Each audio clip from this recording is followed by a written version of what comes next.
Evidence log.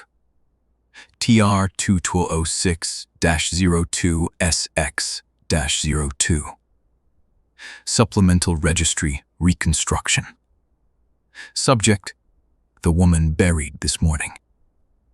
The camera was mounted above Pump 3 at the Wexler County Service Station, the one with 2 working pumps, 1 dead payphone, and a freezer case that never quite thawed. At 11:06 p.m., the lens picked up a woman crossing the parking lot in a blue burial dress. She walked carefully, not like someone hurt, but like someone listening for instructions coming from under the asphalt. Her name had been Mara Bell.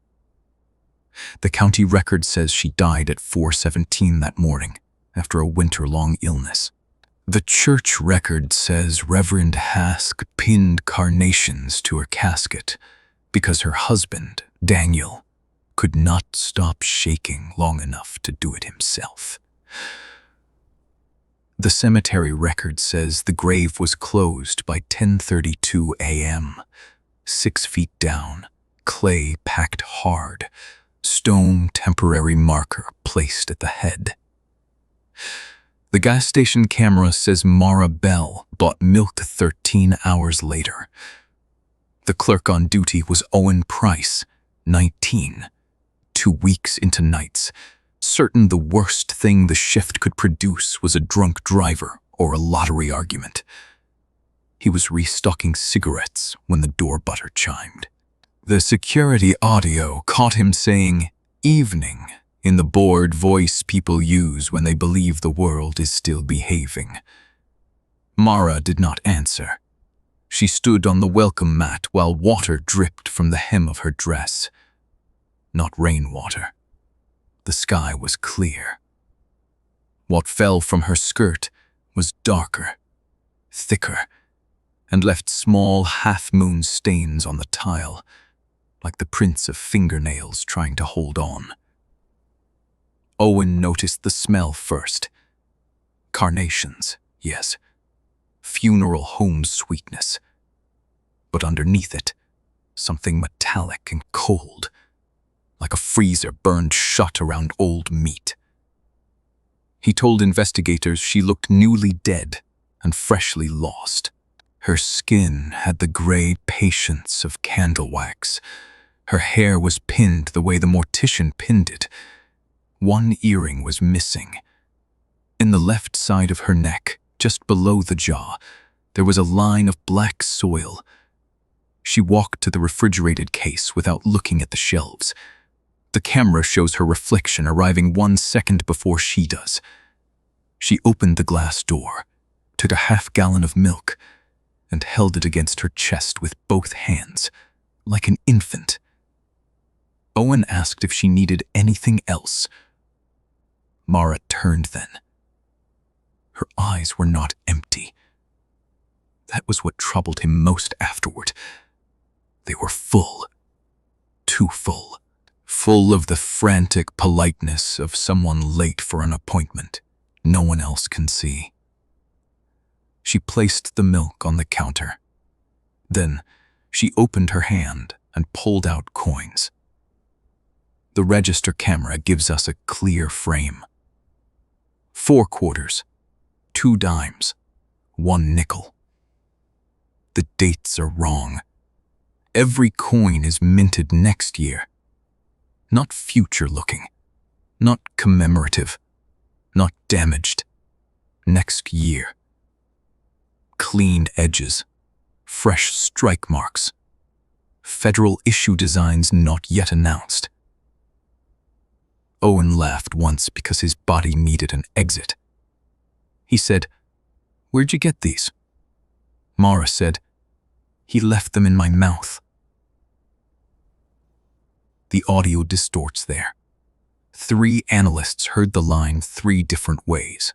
One heard, "They left them in my mouth." One heard, "The road left them in my mouth." But Owen's written statement never changed. "He left them in my mouth." Then Mara asked which road led back to her husband. Owen knew Daniel Bell. Everyone in the county knew Daniel by sight that week. Daniel was the man who had slept in a folding chair beside Mara's hospice bed. Daniel was the man who walked behind the casket, touching the varnished wood with 2 fingers, as if tapping on a door he hoped she might still open. Daniel lived north of the station, past the mill road, in a white farmhouse with blue shutters and 1 porch light that stayed on from Morris through every night of her sickness. So Owen pointed north. He was kind. That is why the registry kept the tape. The moment his hand lifted, every light in the store went out, except the refrigerated case. Not the emergency lights, not the sign outside, not the register screen. Only the long glass doors stayed lit, humming blue-white over milk, eggs, and frozen dinners. In those doors, Owen saw the line. 27 dead customers stood behind Mara in the reflection. They were not in the store itself. The aisle behind her was empty when Owen looked directly. But in the glass, the dead filled the space from the counter to the restrooms, patient and wet-eyed. A trucker with a crushed chest. A little boy in a Halloween skeleton costume, still holding a plastic pumpkin. An elderly woman wearing hospital bracelets up both arms. A man with half his face dark from river silt. A bride with mud in her veil. All of them facing north. All of them waiting their turn to ask. Mara did not look back. She only watched Owen's pointing finger. Then she smiled. The tape loses 3 seconds. When it returns, Mara is leaving with the milk. The dead in the reflection have changed positions. They are closer to the door. Owen is under the counter with both hands pressed over his mouth. At 11:19 p.m., Daniel Bell's porch camera triggered. The footage is worse. Daniel had fallen asleep on the sofa in his clothes. The house was exactly as grief leaves a house. Casserole dishes on the counter, sympathy cards on the mantel, 1 black dress folded over a chair because no one knew where to put it. The porch light was on. The camera sees Mara walking up the gravel drive, milk in her arms, burial shoes dragging clay across the boards. She does not knock. She stands in front of the door and says, "Danny, I found the road." Inside, Daniel wakes. You can hear the sofa springs. You can hear him say her name in a voice that breaks before the second syllable. He crosses the room too fast, knocking over a glass. The chain lock slides. The deadbolt turns. This is the part the registry uses in training. Because grief is a door, and the dead know exactly where the handle is. Daniel opens it. For 1 frame, the camera catches them facing each other. Mara on the porch. Daniel in the warm yellow house.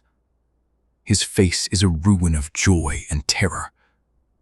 Hers is tender, almost apologetic. She says, "You kept the light on." Daniel reaches for her. The porch light goes out. After that, the audio records milk hitting the floor. It records Daniel saying, "You're cold." It records Mara whispering, "So is the road." Then another voice speaks from somewhere behind her. Not one of the 27. Older. Deeper. A voice like tires crossing a bridge at midnight. It says, Permission received. By 11:24 p.m., every grave opened in the north section of St. Bartholomew Cemetery. Not all at once, one by one, like doors in a hallway. Soil split. Temporary markers tilted. Coffin lids lifted from inside. The sheriff's office received 17 calls, reporting relatives standing in yards, on porches, beside mailboxes, asking to come in. They were polite. They used old nicknames. They remembered birthdays. They cried when refused. The ones who were refused stayed at the property line until dawn, then folded down into the road surface like shadows under black water. The ones who were welcomed inside left no bodies behind. Daniel Bell's house was found at 6:40 a.m. The front door stood open. The porch boards were covered in grave clay. The milk had spoiled into a black ring on the floor. Daniel was gone. So was every photograph of Mara. Not removed. Scratched blank. Frames still on the walls, glass intact, but the image surfaces scraped clean from the inside. On the kitchen table, investigators found 7 coins minted next year. They were arranged in a straight line, pointing north. Owen Price survived because he did not invite anyone in. He spent 3 months unable to face refrigerated glass. When registry agents interviewed him, he kept asking whether a direction counted as an invitation. The answer is yes. Not always. Not for everything. But for roads? Yes. Roads are old agreements. You point. They open. You guide. They remember. You help the wrong traveler home, and the route learns that your kindness can be used as a key. This is why the registry note is simple. If someone you buried asks for directions home, lie. Say the bridge is out. Say the North Road washed away. Say you have never heard of the person they are looking for, even if that person is you. Do not point. Do not draw a map. Do not leave a porch light burning after a funeral. Do not place coins in the mouth of the dead, unless you know which toll you are paying.